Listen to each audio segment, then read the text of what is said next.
Hi everyone, I'm Ian Hogg, CEO and co-founder of ShopWorks. I'd like to welcome you to the Workforce Management Podcast. My guest today is our COO and my fellow co-founder, Mr. Lee Bowden. Hi Lee. How you doing, Ian? Yeah, good.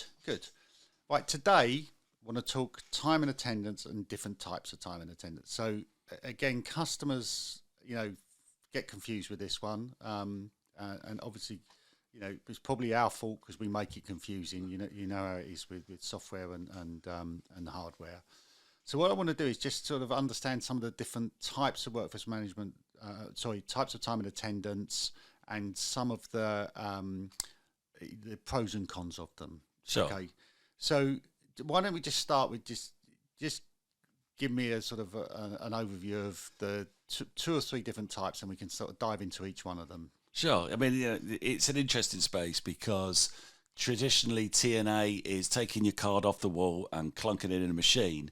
Now, even now today, when we talk about biometrics, which is pretty popular everywhere, even within the field of biometric readers to track your TNA, there's three or four different types of that. You've got facial recognition, you've got fingerprint recognition, hand recognition, even iris recognition. So, if the listeners are interested, there's quite a lot of choice there. So, it's an advancing market. Okay, fine. So we've got biometrics. Yep. What other type of TNA systems might there be?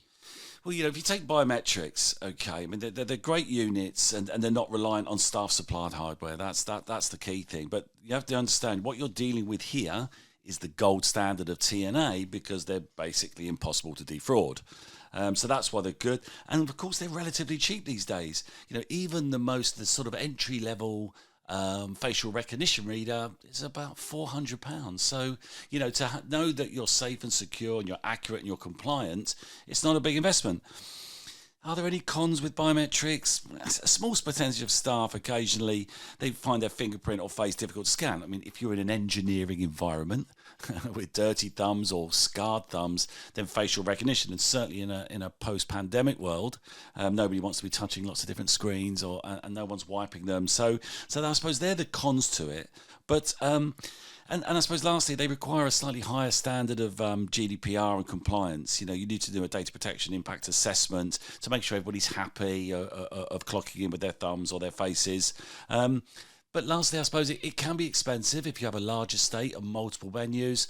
But as hopefully the kind of when you're looking at a project like this, the return on investment equates to what you're about to invest anyway. Fine. So supposing I don't want to use biometric, I don't like the GDPR implications, or I feel it's it's not part of the way I want to approach work with my staff.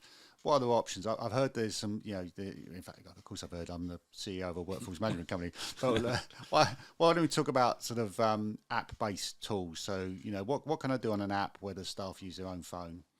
Yeah, obviously clearly important and that everyone should have an app because, there's just, what the mobile device done over the last 20 years is mind-boggling. I mean, the main advantage is there's no additional hardware. That goes without saying. And they're accurate. NFC, like your Apple Pay, where you're just walking up to a device and touching a point, very difficult to fraud, has a GPS locator, and of course people are unlikely to leave a phone behind. So there's not that I can't clock in because I haven't got my card. They've always got their device handy. So that's the positives around the app. So just to make sure the listener understands that, so I take my app, I go to a QR code or an NFC tag. Put the phone next to it, basically, clock in, and it clocks me in via my phone. Yeah, just like you're paying at a till with your device, you can walk up to it and just, you're in the app, you click it, and it knows it's you. Okay. What about, fine, what are the cons for that? Yeah, some staff may object to using their own phone or think that if that's the case, then maybe the phone should be provided by the company. Some staff might not have a smartphone, but that's when QRs come. I think NFC has been live on our devices for about 8 years now, and I think QR capability is about 12 years old. So you're always going to You have one person that's got a phone that's over 12 years old, that's fine. But with all workforce management, it's here to manage the workforce. And so we're looking to cater for 99.5% of your workforce and not the 0.5% that don't have a phone or it's over 12 years old. Okay. And presumably you can provide an alternative if I haven't got a phone or I refuse to use my phone. What you can provide alternative solutions. Yeah, I mean, if you go back from the beginning, we still see businesses with timesheets, and they're cheap and they're easy, and everybody understands them. But of course, they're really you've then got to take that data into the payroll system. And it's open for mistakes and it's open for fraud. And then some of the other systems, which are just a simple punch app where people can go online or on a device, they can simply go on there and say, this employee was here at this time. It's just a digital timesheet. So you're not really advancing it. But I have to say, that is still not my least favourite. My least favourite is EPOS systems, which sort of are trying to step into that realm of TNA. And as you know, we think that EPOS systems are there to take money, not to clock people in and out and start having dreams of, managing staff. That's what's there for. And you don't want all the staff coming to the till point. So there's a multitude of ways of tracking your staff, whatever suits, and you can mix and match. So, you can trial different things. But as anything, you've got to make sure you pick the right one for your business. Fine. So summary, gold standard is biometrics. Next one down, you would say, is the app. There's lots of other options which people can have mix and match of. So if people refuse to use it or don't want to use their phone, we can provide other options. Sure. And presumably, as is the standard ending to our podcast, you've written a blog on this. You've listed all the options and you've listed all the pros and cons, I presumably. Yeah, white paper and all sorts of stuff. And then we go into a lot of biometrics, FAQs and stuff like that. All you've got to do is go to shopworks.com.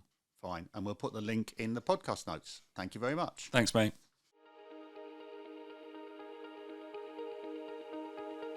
Responsible.